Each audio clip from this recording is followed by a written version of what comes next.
با مقصد بلند برداشتن سطح نیکوحوالی مردم دیهات از روز 12 تا روز 17 ایون در ناحیه وسه در موضوع طرزهای خشکانیدن زردآلو سمیناری آموزشی دایر گردید.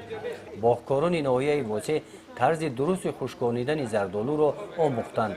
در این سمت و باغکاران واسگی متخصصان از ولایت سوخت کمک رسانیدند. متخصصان با استفاده از تجربه خود عاید همین موضوع و باغکاران معلومات نظریوی داده طرز درست خشکانیدن زردآلو را در عمل یاد دادند. حاضر ما علیه کارکرد میوه‌جات ها را و فرمیران و دیقانان آموخته سادیم و چقدر که به همگان معلوم است خود هوسمند سخت هستند و فعالانه اشتراک کرده سادند و علاقه بسیاری نازکی های کارکرد را آموختند و علاقه محصول کاری آنها عیان است و باوری دارند که با پیش بردن این نمود کارکرد زردآلو نرخ‌هایی که نرخ تیار محصولات یک مراتب چند مراتب قیمت‌تر می‌شود و بازارخوار هم می‌شود. اشتراکچیان سمینار باغکاران از جماعت‌های دیهات ناحیه مراتب دوم می‌شود که در چنین سمیناری آموزشی اشتراک می‌ورزند.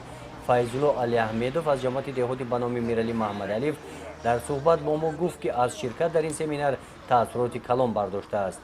ما در دوام 7 روز چی آموختیم؟ طرز چیندن از درخت چقدر شبیده گرفتن که همین اسلیف نشود، جابجا کردن، با سورت‌ها جدا کردن، بعد شستن برای چی؟ برای سانیتاری و گیگینی. بعد آورده در اینجا بوق دادن و با سورت‌ها جدا کردن رو آموختیم در دوام 7 روز. هر سال همین زردآلو را ما در تک همین درخت‌ها میره، همون را بوزا میخورد. همون زردآلو را بوزا میخورد، گوسفندو میخورد. ما سودا کردن میتونستیم. انا حاضر ما پولین کردیم. سمیناری آموزشی در یک از باغ‌های خوجگی دهقانی جماعت دیهات توگره گذشته اشتراکچیان از نزدیک با طرز درست جمع‌آوری، شستن و بوق‌کنی زردآلوی ترشیناز گردیدند. این زردآلوهای خشک کرده شده محصول کار اشتراکچیان سمینار هستند. زردآلوها را آنها شسته بوق کرده به نوع‌ها جدا نمودند. جای برای خشکانیدن و بوق‌کنی زردآلو را پیشتر تیار کردند. با گفت متخصصان این مهم است. سولفور برای نگهداری محصولات چی تاثیر می‌رساند؟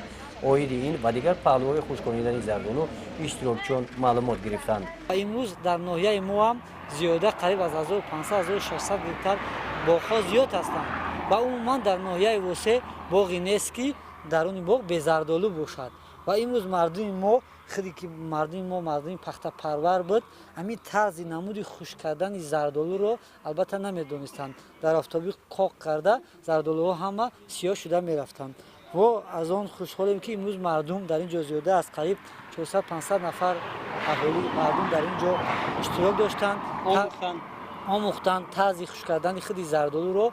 چرا که ما در اینجا شاهد هستیم یک 4-5 نمودی طرز خشک کردن زردآلو همین رو یافتن الان یاد گرفتن. دور دیگری سمیناری آموزشی در ناحیه واسه موضوع پیدا نمودن بازار محصولات میباشد. گزارش خواجه نظریف خدای نظر ظهوروف از ناحیه واسه برای برنامه اطلاعاتی نوید.